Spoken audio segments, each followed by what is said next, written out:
the Employment and Labor Relations Court ruled that the age cap of 45 years imposed by Teacher Service Commission TSC for the recruitment of teachers was unconstitutional, discriminatory, as it violated the right to non-discrimination and denied deserving teachers the opportunity to serve for the remaining years until the retirement age of 60.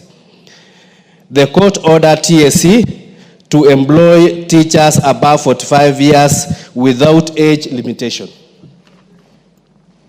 Honorable Speaker, despite the 2019 court ruling, many trained, registered, and qualified teachers aged 45 years and above continue to be discriminated against in recruitment.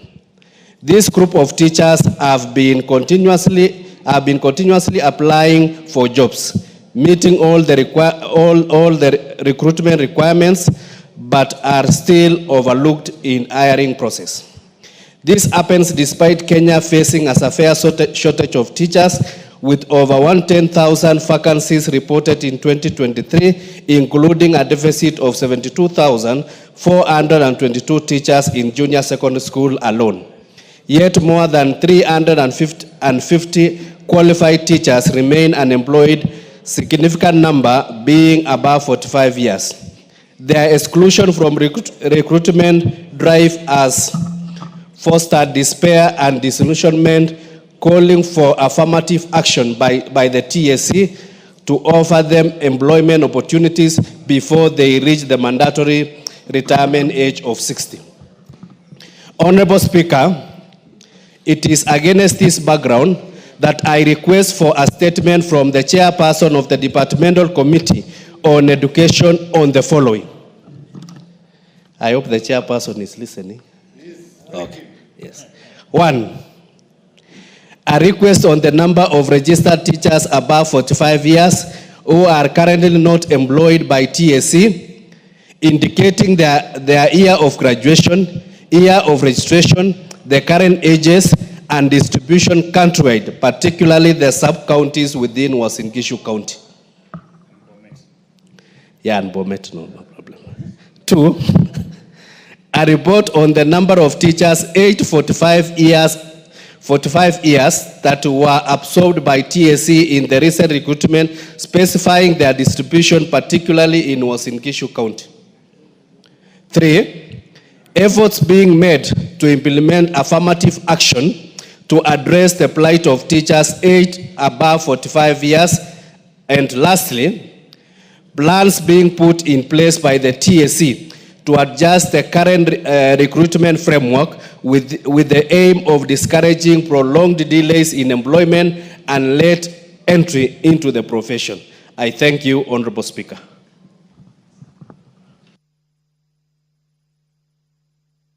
Chairperson on Education, Honorable Meli, member for Tindiret.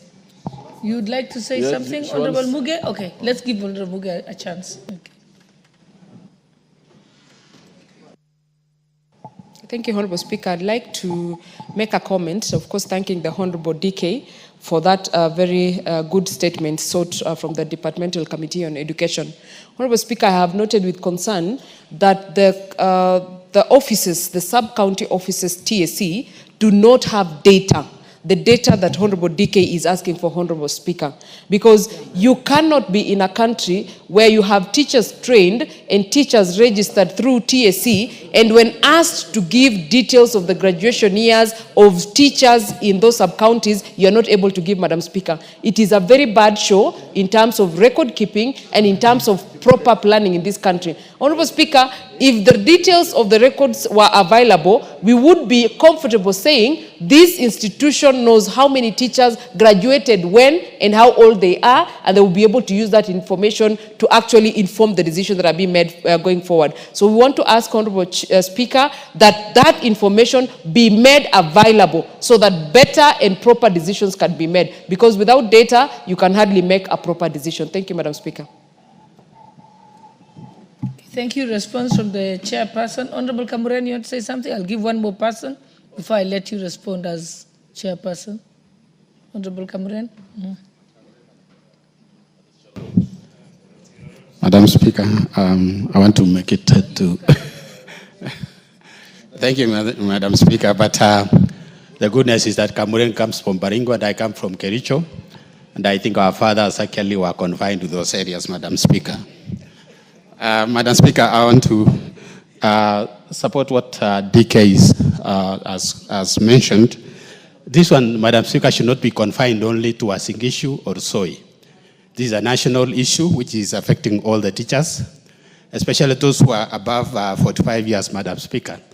I would like to commend that, Madam Speaker, that what has to be followed is they have to make sure that those who are above 45 years should be considered, Madam Speaker.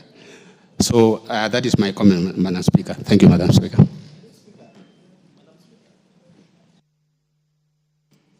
You want to have a second go, Honorable DK? It's okay, I'll just exercise my discretion and allow him. Yes, Honorable DK? Honorable Speaker, I think Mheshimiwa Cherot has made something in passing. This statement is for the whole country. It is not only in Uasin Gishu. What I was just saying is that the fact that I come from Uasin Gishu, I was giving emphasis, so that in case the other data are not there, then we can be considered as Uasin Gishu. But this is a national issue that needs to be addressed nationally. Thank you. Thank you. That's the clarification I wanted you to give. Okay, let's go, Honorable Meli, Chairperson for the Education Committee. Thank you, Madam Speaker. I want to thank the Honorable Member for raising this issue. This issue has been said a lot and several times by the Committee of Education, noting that a number of teachers, especially the under 45-year rule, have actually failed to be employed just because of that. And about, I think 3 years ago, the committee met and discussed the issue, and we made it clear that the teacher needs to be employed as much as, even if it is 2 years to retirement, he should be employed. However, this is an issue that cuts across the country, and I want to say that immediately we are back from recess, because we are going today, we shall be able to furnish this House with enough information, but I will request that the Teacher Service Commission themselves, we shall invite them, and I shall invite the Honorable Member and interested members to come before the committee and be able to interrogate this issue further, and therefore develop a very proper policy on employment